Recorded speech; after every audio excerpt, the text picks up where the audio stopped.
नमस्कार रसिका वाचक हो, स्वागत आहे तुमचं पुस्तकांच्या दुनियेमध्ये। मी तुमची मिथिला पुन्हा एकदा तुमच्यासाठी घेऊन आली आहे पुस्तकं, काव्य आणि बरेच काही। नॉट विदाउट माय डॉटरच्या मागच्या भागामध्ये आपण बघितलं होतं की बेट्टीच्या आईने तिला स्विस एम्बसीच्या US इंटरसेक्शनचा फोन नंबर आणि पत्ता दिला होता आणि मूडीने तिला आपण जवळ नसताना फोनवर बोलायची बंदी केली होती। त्यानंतर बेट्टीने तो नंबर घोकून मनात पाठच करून ठेवला आणि आपल्याकडच्या डायरीमध्ये सांकेतिक भाषेत लिहून लपवूनही ठेवला, ना जाणो कधी काय वेळ पडेल। त्याच्यानंतर एकदा तिने एम्बसीला संपर्क करण्याचा प्रयत्नही केला होता, पण अर्थातच संपूर्ण घरदार बेट्टीच्या विरोधात असल्यामुळे ते मुडीला लगेच समजलं आणि तिचा प्रयत्न सुद्धा असफल ठरला। दिवस येत होते आणि जात होते। मध्यंतरीच्या काळामध्ये महातोबचा वाढदिवस सुद्धा होऊन गेला, तो सुद्धा ठीकठाकच साजरा झाला होता।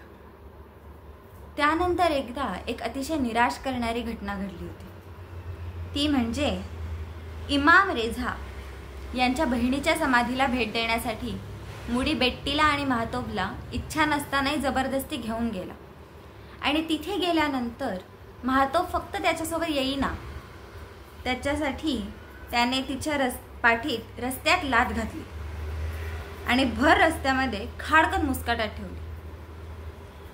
थप्पड एवढ्या जोरात होती की महातोबचा वरचा ओठ फाटून रस्त्यावर रक्ताची चिळकांडी उडाली होती।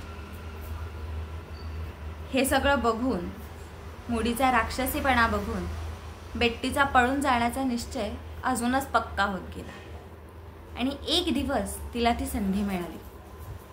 दुपारी घरात सगळे झोपलेले असताना ती महातोबला घेऊन घराबाहेर पडली आणि सरळ टॅक्सी करून स्विस एम्बसीच्या ऑफिसला गेली। तिथे हेलन नावाची एक अमेरिकन इराणी वंशाची महिला अधिकारी बसली होती। त्या हेलनला बेट्टीने तिची सगळी कहाणी सांगितली आणि शेवटी आम्हाला इथे आसरा द्या आणि कसंही करून आम्हाला आमच्या घरी पाठवण्याची व्यवस्था करा अशी कळकळीची विनंती केली। हेलनने बेट्टीचं सगळं ऐकून घेतलं, मात्र आसरा देण्याची गोष्ट आल्यावर मात्र तिने सुद्धा साफ नकार दिला आणि बेट्टीला समजावलं की ज्या क्षणी तू एका इराणी माणसाशी लग्न केलंस त्याच क्षणी तू इराणी झालीस, म्हणजेच तू सुद्धा आता इराणी नागरिक झालीस आणि तुला सुद्धा इराणी कायद्यांचंच पालन करावं लागणार। हे ऐकून बेट्टी सुन्नत झाली। हेलन म्हणाली, मी फार तर फार तुला कपडे पुरवेन, तुझी पत्र तुझ्या नातेवाईकांच्या पत्त्यावर टाकीन आणि तुझी ख्याली खुशाली त्यांना कळवेन, मात्र ह्याच्या पलीकडे जास्त मला काहीच करता येणार नाही। बेट्टी सुन्न होऊन तिथेच तासभर बसून राहिली। शेवटी हेलनने तिच्याकडून USA डिपार्टमेंटच्या नावाने एक पत्र लिहून घेतलं आणि त्यात बेट्टीला मर्जी विरुद्ध इथे इराणमध्ये अडकवण्यात आलेलं आहे असं लिहिलं होतं। हे पत्र स्वित्झर्लंड मार्गे USA डिपार्टमेंटला जाणार होतं।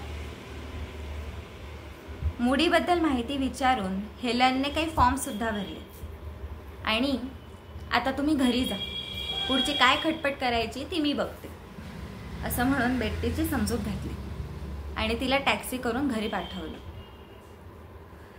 टॅक्सी घराच्या मार्गाला लागल्यावरच बेट्टीच्या पोटात भीतीने गोळा उठायला लागला। तिने महातोबला सुद्धा समजवलं, आपण कुठे गेलो होतो हे कोणालाही सांगायचं नाही, डॅडीना सुद्धा नाही।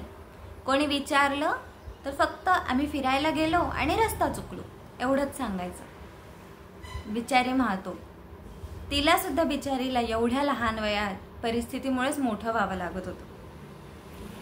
घरी गेले तर मुडी दारातच वाट बघत उभा होता। बेट्टीने सांगितलं, फिरायला गेलो आणि रस्ता चुकलो, पण मुडीचा मात्र तिच्यावर अजिबात विश्वास बसला नाही, कारण बेट्टीचं रस्त्यांचं ज्ञान फार चांगलं होतं। त्याने तिला फरफटत झिंजा धरून घरात नेलं आणि परत घराबाहेर पाय टाकलास तर मारून टाकेन अशी धमकीही दिली। झालं, पुन्हा एकदा बेट्टीची रवानगी त्या अंधाऱ्या खोलीत झाली। एक दिवस घरच्या आठवणीने व्याकुळ होऊन तिने आईबाबांना पत्र लिहिलं, पण लिहिताना हात इतका कापत होता की तिला तिची सही सुद्धा नीट करता आली नाही।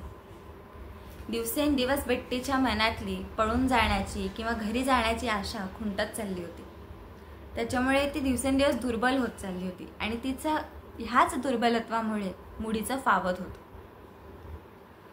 पत्र लिहिल्यावर ते पोस्टात कसं काय टाकायचं हाही एक प्रश्न होता. शेवटी तिला बसल्या बसल्या वडिलांचं एक वाक्य आठवलं, जिथे इच्छाशक्ती आहे तिथे मार्ग जरूर आहे, पण इथे मार्ग कुठे आहे? इथे फक्त इच्छाच आहे. बेट्टीने खूप वेळ विचार केल्यानंतर तिलाच तिचं उत्तर मिळालं. जर आपल्या मदतीला दुसरं कोणीही नसेल तर आपल्यालाच आपली मदत करावी लागणार आहे. आजच्या भागात एवढंच. बेट्टीचा आता घरी जाण्याचा संघर्ष सुरू झालेला आहे. ह्याच्या पुढे ती कसा मार्ग काढेल, कुठून मार्ग काढेल, पुन्हा स्विस एम्बसीला तिला कॉन्टॅक्ट करता येईल का, घरच्यांच्या आणि मुडीच्या पहारातनं तो सुटेल का? मिळतील, सगळ्या प्रश्नांची उत्तरं मिळतील, पण त्यासाठी तुम्हाला आपल्या चॅनलसोबत राहावं लागेल, पुढचे सगळे एपिसोड्स ऐकावे लागतील आणि त्यासाठी तुम्हाला चॅनलला सबस्क्राईब करावं लागेल. जेव्हा तुम्ही सबस्क्राईब कराल तेव्हाच नवीन एपिसोड आल्यावर तुम्हालाही समजेल. तोपर्यंत माझे व्हिडिओज ऐकत राहा. आवडले तर लाईक करा, कमेंट्स करा आणि शेअर नक्की नक्की करा. चांगल्या गोष्टी एकट्याने ऐकणं हे पाप असतं. त्याच्यामुळे तुम्ही तुमच्या पुस्तक वेड्या मित्रांना, गोष्टी वेड्या मित्रांना, मैत्रिणींना ह्या व्हिडिओज ऐकवा, दाखवा. त्यांनाही आवडलं तर तेही ऐकतील. एकत्र मिळून आनंद घ्या. झालं आजसाठी एवढं. पुढचे व्हिडिओज मी घेऊनच येते. तोपर्यंत वाचत राहा, ऐकत राहा, प्रगल्भ होत राहा. धन्यवाद.